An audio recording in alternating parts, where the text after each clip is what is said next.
C'est maintenant au tour de Usher de sortir du silence. Il est arrivé dans la salle d'audience, tout le monde s'est viré pour regarder à l'arrière. C'était le chanteur de R&B, Usher Raymond Réal Gray, qui devait venir témoigner. Il est pas là pour un conflit là, avec son label pour la musique, mais bien pour des événements réels qui se sont déroulés dans l'intimité avec Diddy. Usher, il est resté discret pendant plusieurs années, 23 ans. Il évitait toutes les questions, il souriait pendant les interviews et il jouait le jeu, comme tout le monde. Mais maintenant que Diddy fait face là, à des accusations fédérales de contraintes, de trafic humain, de maltraitance, il a décidé de dire la vérité. Il affirme avoir été rongé tout ce temps-là par cette vérité. Ce témoignage il est non seulement surprenant, mais il inclut également toutes les observations de Usher et sur les aspects sombres là, du monde du divertissement qu'il a ensuite compris dès l'âge de 14 ans, lorsque sa mère a donné la garde à Diddy. Ce qu'il a raconté a le pouvoir de tout changer. Usher a décrit le jour, justement, où sa mère l'avait informé qu'il déménagerait à New York pour vivre avec Diddy à l'âge de 14 ans. Diddy venait juste de sortir son premier album. Il progressait dans le monde de la musique. Fait que sa mère a pensé qu'en l'envoyant chez Diddy, ça l'accélérerait sa carrière. Diddy avait mis en place à ce moment-là aussi un programme de mentorat, fait que c'était le moment idéal. Usher a déclaré qu'il pensait, lui, apprendre. Il pensait que Diddy allait lui montrer à devenir une star. Mais ce qu'il a vu, c'était des choses qu'un adolescent n'aurait jamais dû voir. Quand Usher est entré pour la première fois dans l'appartement de Diddy, l'atmosphère, il l'a décrit comme déjà empreinte d'excès. Il y avait des assiettes de petit déjeuner avec des coupes de champagne.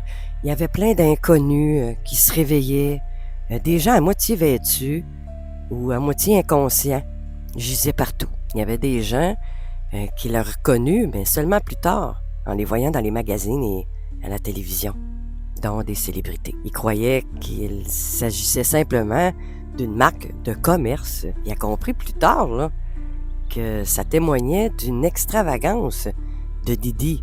C'était pas une mise en scène normale.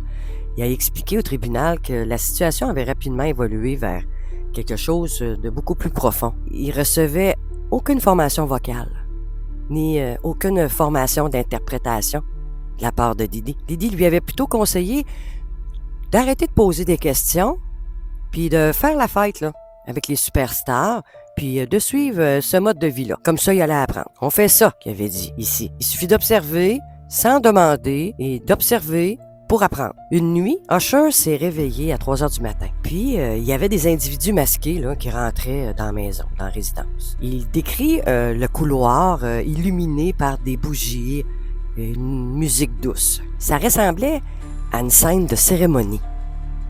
Quand il est entré dans le salon, ça allait bien au-delà du sexe. Il y avait une structure, des listes, des caméras, et personne semblait être surpris de tout ça, là.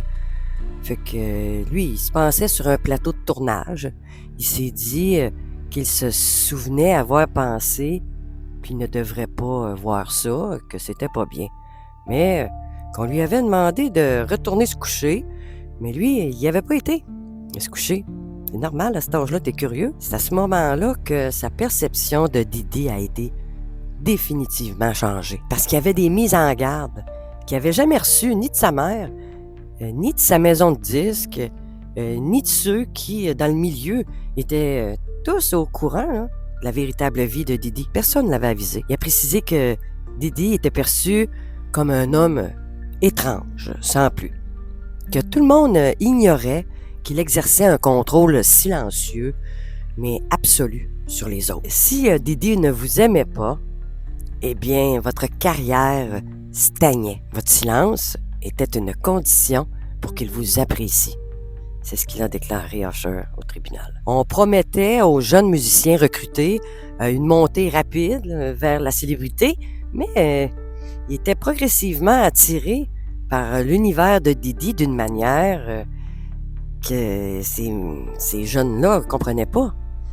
Il n'a pas encore fourni de nom, Usher, mais il a suggéré que d'autres assistants pouvaient être présents. Des personnes du voisinage immédiat avaient été témoins aussi de la situation des artistes. Tout le monde se comportait comme si tout était banal. Mais au fond d'eux-mêmes, ces adultes-là savaient que ce n'était pas normal, là. C'est certain.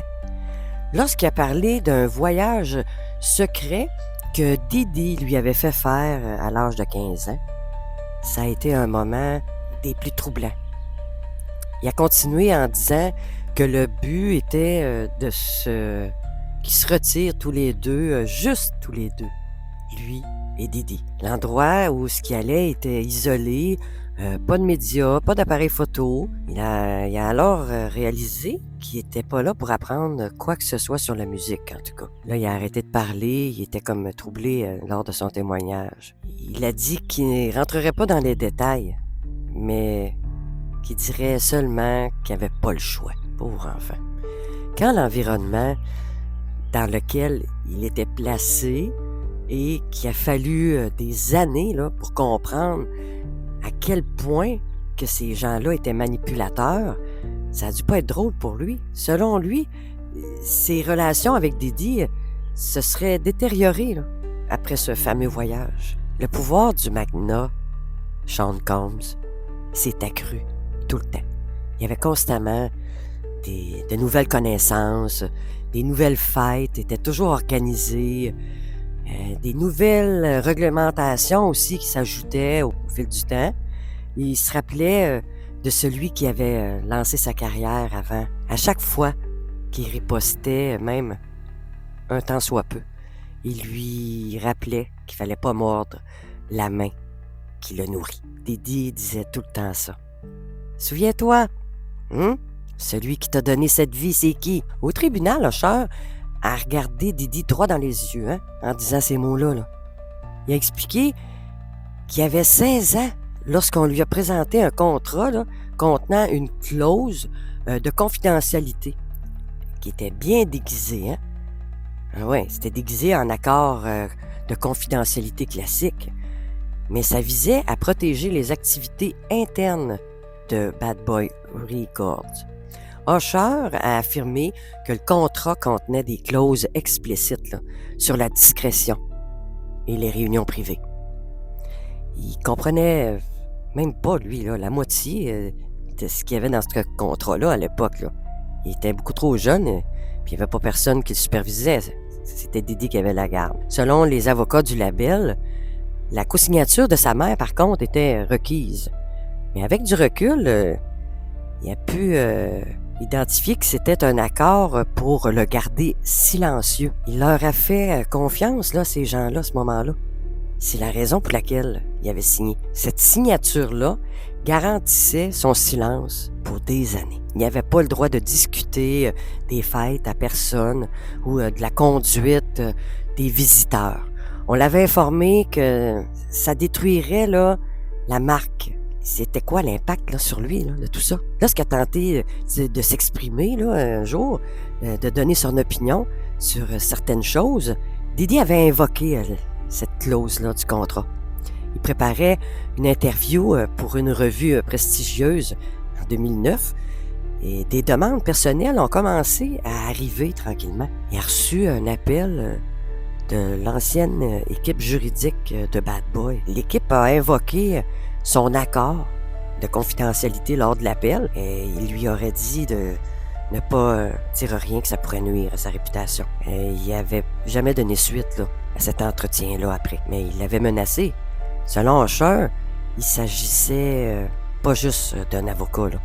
Les personnes encore liées à l'entreprise Didi lui auraient adressé des menaces voilées continuellement. Il leur aurait pas parlé depuis des années après ça. Il avait bien trop peur. On finit jamais, même quand on croit en avoir fini avec ce monde-là. En plus, le franchissement des limites a des conséquences, non seulement pour son emploi, mais aussi pour sa propre sécurité. La salle d'audience était figée là, en écoutant toutes les paroles de Usher qui décrit tout ça. Là.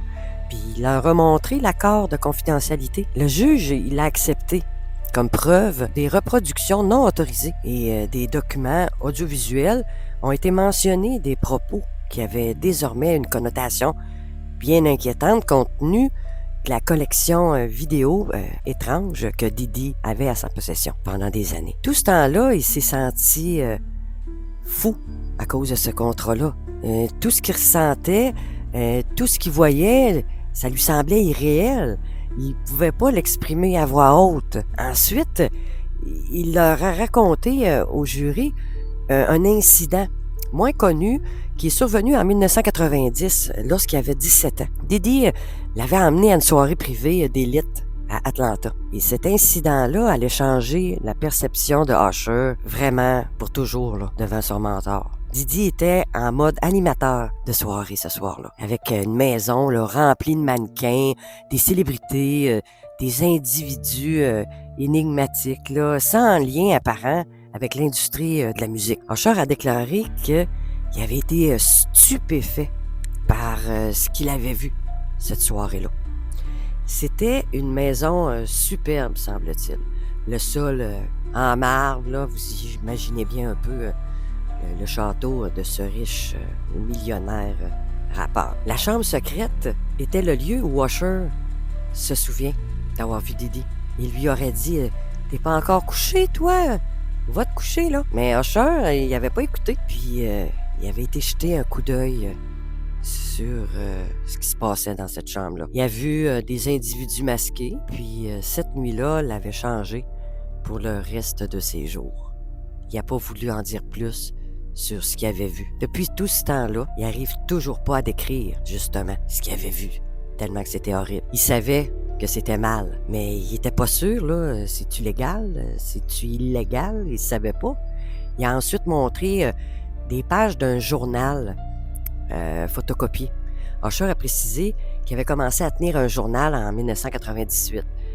C'était tout d'abord là pour consigner ses idées, les paroles de ses chansons. Mais c'était aussi un journal qui était devenu un véritable recueil là, pour ses propres souvenirs. Dans un passage qu'il a lu du journal en octobre 2000, Usher aurait été invité par Diddy à une soirée, mais il avait décliné l'invitation. Il n'a jamais parlé de tous ces secrets-là parce qu'il avait peur que tout soit perdu pour lui.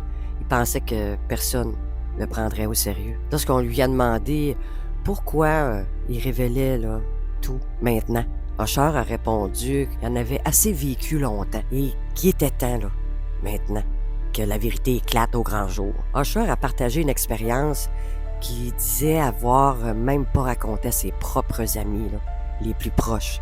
À 18 ans, Diddy l'avait emmené en 1997 pour rencontrer un important investisseur musical qui lui avait dit. Quelqu'un qui pourrait l'aider là, à développer sa marque et financer sa première tournée internationale. Il était tout excité de ça. Il pensait que c'était lié aux affaires. Diddy lui a donné l'impression que c'était la plus grande chance de sa vie. Il avait conseillé d'être très courtois avec les gens là-bas et d'avoir une tenue impeccable. Pauvre petit. Mais en arrivant à la chambre de l'hôtel, pourquoi une chambre? Usher a aperçu 3 hommes en peignoir. Ils se détendaient là, avec du champagne de luxe, puis des jeunes femmes assises paisiblement en arrière-plan. L'une d'elles, qui prétendait être de l'extérieur, lui a demandé est-ce qu'il voulait rester. T'sais? Ça n'avait rien à voir avec la musique. Usher a déclaré que Diddy l'avait abandonné là-bas avec tous ces gens-là. Hey, il s'était senti coincé. Il n'aurait pas été touché, par exemple, par eux autres. Il y en a juste un qui aurait posé sa main sur son épaule et lui aurait dit qu'il recevrait plus jamais d'invitation pour aller les voir. Qu'il pouvait rester ou partir, qu'il fasse à sa guise. Mais lui, il avait choisi de sortir de là. Après son départ, là, il dit que les choses ont commencé à changer pour lui. Il a raconté qu'on lui avait plus jamais proposé de tourner, puis qu'un producteur connu avait brusquement mis fin à sa collaboration. Personne n'a jamais prétendu que c'était parce qu'il avait quitté la suite de l'hôtel. Mais après cette nuit-là, les portes qui lui étaient toutes ouvertes se sont brusquement toutes refermées. Usher a également affirmé que quelques semaines plus tard, Didi lui avait montré une vidéo troublante prise avec une caméra portable. Puis là, il avait regardé ce qu'il y avait dessus avec lui, mais que Didi, lui, riait. Un autre jeune artiste était également présent dans cette petite vidéo. Il est certain que le jeune n'aurait pas consenti à ce qu'il faisait dans cette vidéo, puis qu'il avait été contraint à le faire. Selon Usher, c'est à ce moment-là aussi qu'il avait compris que rester là n'était plus la clé de la popularité. Le sujet, c'était la soumission. C'est ainsi qu'il avait réussi à maintenir sa renommée dans le monde de Didi. Il a ensuite évoqué les débuts de Justin Bieber. En tant que mentor pour lui et co-signataire, la pop star, Usher a joué un rôle clé dans le lancement de la carrière de Bieber. Au début, tout allait bien, d'après lui.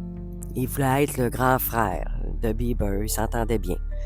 Et là, Didi est arrivé utilisant le même modus operandi qu'il avait utilisé avec lui des années avant. Didi aurait commencé par inviter Bieber à des fêtes. Il le traitait comme un adulte, mais il avait juste 15 ans. Il se souvient qu'en 2011, Bieber l'avait appelé un soir et qu'au début de l'appel, il était resté silencieux et qu'il avait entendu comme juste une respiration. Puis Bieber aurait dit qu'il voulait rentrer à la maison. Malgré tous les efforts de l'équipe, Bieber était resté silencieux pendant 2 jours consécutifs après cet appel. Il avait refusé de croiser le regard de Usher lorsqu'il l'avait vu un jour après. Bieber aurait dit que c'était pas grave, qu'il allait bien maintenant.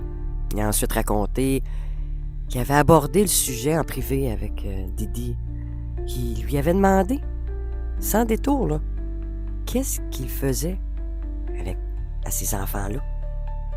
Puis Didi avait ri et lui avait répondu qu'il leur faisait la même chose qu'ils m'ont fait. C'était comme ça que ça fonctionnait le jeu. Usher a affirmé que c'était la dernière fois que Didi et lui avaient eu une discussion sérieuse. Il avait pris du recul envers lui, puis que son nom n'était plus associé à Didi. Mais qu'après avoir vu ce qui était arrivé à Justin Bieber, qu'il ne pouvait plus se taire. Il a révélé ensuite, pour la première fois, qu'en 2018, il avait reçu un appel d'un numéro qui était non identifié qui lui disait de se taire. Sinon, on lui fermerait. Une autre histoire qui n'avait jamais parlé au public, mais que ça avait marqué le tournant dans sa relation avec Didi. C'était lors d'une modeste soirée privée organisée en 2002 par Didi, dans une résidence secrète des collines d'Hollywood.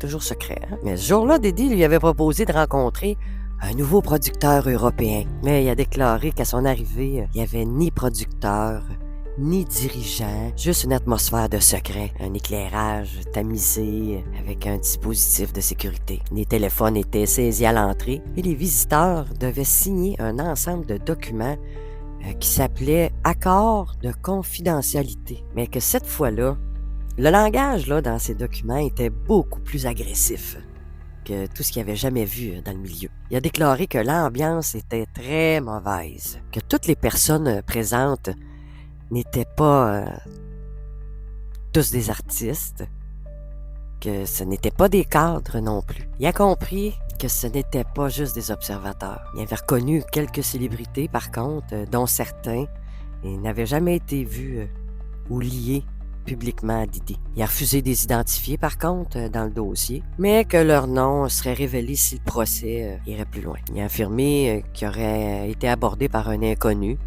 et emmené dans une pièce annexe où Didi était déjà assis. Vous voyez le tableau? Après avoir tenté de quitter la fête plus tôt que prévu, il l'avait emmené de force dans cette pièce-là. Il n'en dit pas plus. Usher croit que la musique est impliquée dans tout ça. Qu'après être parti là, ce soir-là, Usher avait juré qu'il n'irait plus jamais dans aucune des fêtes de Diddy. Il doit avoir passé un mauvais quart d'heure. Les méthodes commerciales du rappeur Diddy avec lui et des centaines d'autres musiciens là, de mauvais goût ont été au cœur du témoignage de Usher. Il a révélé pour la première fois avoir signé adolescent un contrat de développement là, qui l'engageait sur 5 albums. Et il cédait ses droits sur ses masters là, jusqu'à 35 ans. Hey, il a également joint des courriels internes et des brouillons de contrats. Il a déclaré qu'il n'avait aucune idée de ce que ces contrats-là contenaient. Lui, tout ce qu'il voulait, là, c'était chanter. C'est pas drôle. Ensuite, d'autres musiciens, là, aussi, selon lui, se seraient liés par de tels contrats à Diddy. Il avait l'habitude d'attirer les musiciens en leur promettant la visibilité, du mentorat, pour ensuite les laisser partir quand ils ne servaient plus à rien, puis quand ils étaient plus conciliants. Il a même affirmé qu'un expert comptable lui avait un jour remis une feuille de calcul contenant plus de 43 millions de dollars de royauté qu'il avait perdu au fil des années, que Diddy se serait mis dans les poches. Lorsqu'il a signalé là, à Diddy qu'il savait là, pour ce document-là, il a dit « Tu dormirais plus la nuit si tu savais tout ce qui t'est réellement dû. » Selon les documents judiciaires, là, plusieurs musiciens ont discrètement conclu des accords. Certains là, ont accepté des maigres sommes en échange de la possibilité de jouer leurs chansons. L'une des révélations là, les plus significatives a été quand Usher avait tenté d'organiser une réunion secrète avec d'autres musiciens en 2011 pour discuter de leur recours collectif là, qu'ils pouvaient entreprendre contre Diddy. Il a affirmé que cette réunion n'avait jamais eu lieu parce que Diddy avait été prévenu de ça. Il a accusé d'avoir vu Diddy ordonner la destruction de démos et de films appartenant à un artiste là, qui avait menacé de faire son coming out. Il a dit que cet artiste-là avait disparu de la scène là, publique, puis que personne savait où ce qui était rendu maintenant. Tu veux parler, mais tu vas disparaître. Mais il dit qu'il se souvient encore de la belle voix de cet artiste-là et surtout de sa peur. La salle d'audience était silencieuse, là, hein? Après le discours d'Usher, il s'est même mis à sangloter un peu là, dans la dernière partie de son témoignage. Lorsqu'on lui a demandé pourquoi qu'il n'avait pas parlé avant. Tu sais, c'est quand même beaucoup d'années, là. Il a lancé qu'il croyait qu'il avait une dette envers Diddy. Il a déclaré que sa culpabilité l'avait rongé pendant très longtemps, qu'il s'était demandé comment aider d'autres nouveaux musiciens. Diddy, il a ruiné sa carrière. Il déplorait de voir d'autres là, tomber dans le même piège que lui.